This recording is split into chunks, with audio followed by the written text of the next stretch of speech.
आंबेडकर म्हणजेच रूढी परंपरा मोडायच्या.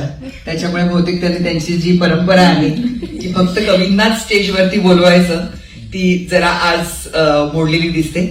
थोडंसं बोलणार आहे कारण समविचारी लोक हल्ली फार कमी भेटतात. मला फार आभार मानायचे मनापासून की तुम्ही ह्या मंचावरती ह्या कार्यक्रमामध्ये मला सहभागी करून घेतलं. हा मोठा भाग्ययोग आहे माझ्यासाठी. खरं भाग्य वगैरे असे शब्द मी सहसा वापरत नाही, पण आता तो वापरावासा वाटला. मी मध्यंतरी एका भाषणामध्ये असं म्हटलं की बायकांनी आवर्जून जय भीम म्हटलं पाहिजे, कारण आम्हाला माणूस म्हणून जगणं हे ज्याच्यामुळे शक्य झालं तो आमचा भीमा.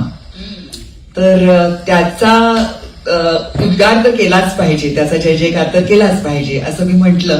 तेव्हा जे काही सध्या जी काही ट्रोलधाड येते त्याच्यामध्ये असं कुणीतरी मला म्हटलं, तुम्हाला जय भीम म्हणायचं तर तुम्ही जय भीम म्हणा, आम्ही जय परशुराम म्हणू. म्हटलं म्हणा, माझ्याच बापानं तुम्हाला स्वातंत्र्य दिलंय. काही नाही म्हणायचं, माझं काय जातंय. पण त्याच्यातला एक मुळात फरक मला जो जाणवतो तो असा आहे की परशुरामांच्या मागे भगवान परशुराम असला होता. माझा बाप महामानव.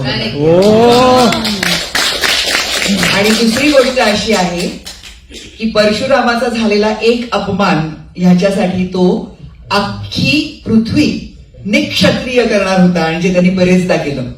आता मला संख्या माहिती नाही नेमकी, 21 वेळेला तरी निक्षत्रिय केली. पण माझा बाप ज्याच्या कित्येक पिढ्या यांनी अन्याय सोसला त्याचा त्यांनी बदला नाही घेतला. संविधान लिहिताना त्यांनी कल्याण केलं, ते अखिल मानव जातीचं कल्याण केलं.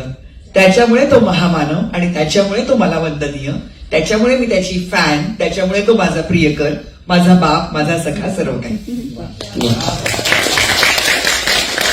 मला नेमकी एका कवयित्रीची कविता वाचायला आलेली आहे. ते मला फार अभिमान वाटतो त्या गोष्टीचा, कारण सगळेच जण बाबासाहेबांकडे वेगवेगळ्या नजरेने बघतात.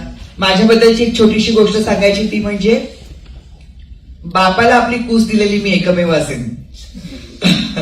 मी बाबासाहेब आंबेडकर महामानवाची गाथा ह्याच्यामध्ये मी भीमाईची भूमिका केली होती, आणि मला वाटतं आता मला ऑस्कर नाही मिळाला तरी चालेल, किंवा तो मला मिळाला.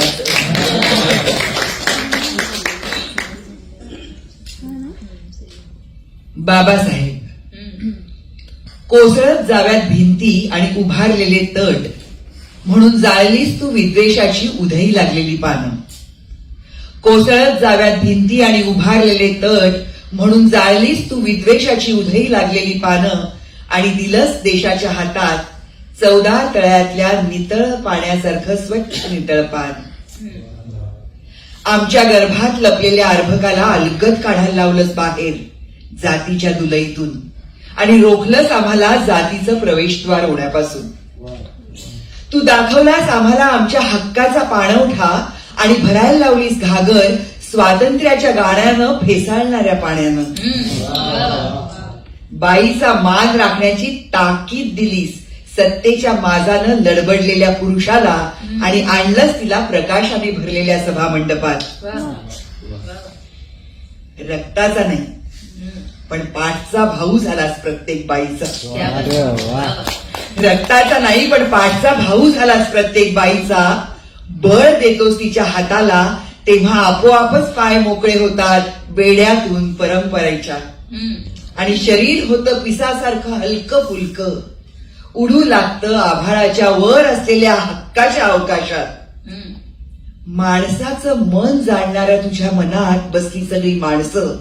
माणसाचं मन जाणणाऱ्या तुझ्या मनात बसली सगळी माणसं. तर किती सोपं होईल जगणं हे सांगायला हवं संशयाचे पतंग आकाशात उडवून गोड बोलण्याची सक्ती करणाऱ्या माणसांना.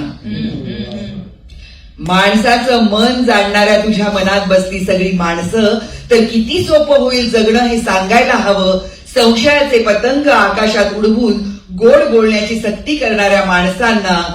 कदाचित दूर होतील युद्धाचे ढग आणि होईल आभाळ निरभ्र.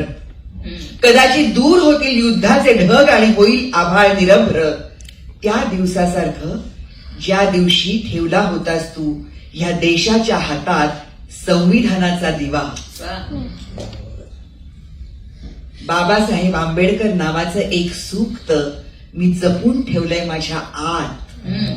ते उगवत राहील ओटीपोटातून बाहेर, फुटतील त्याला असंख्य फांद्या आणि बनेल त्याचा वटवृक्ष, ज्याच्या सावलीत बसल्यावर वाट्याला येईल साक्षात्काराचा विलक्षण क्षण. मी प्रतीक्षेत आहे त्या क्षणाच्या या कठीण काळात. मी प्रतीक्षेत आहे त्या क्षणाच्या या कठीण काळात.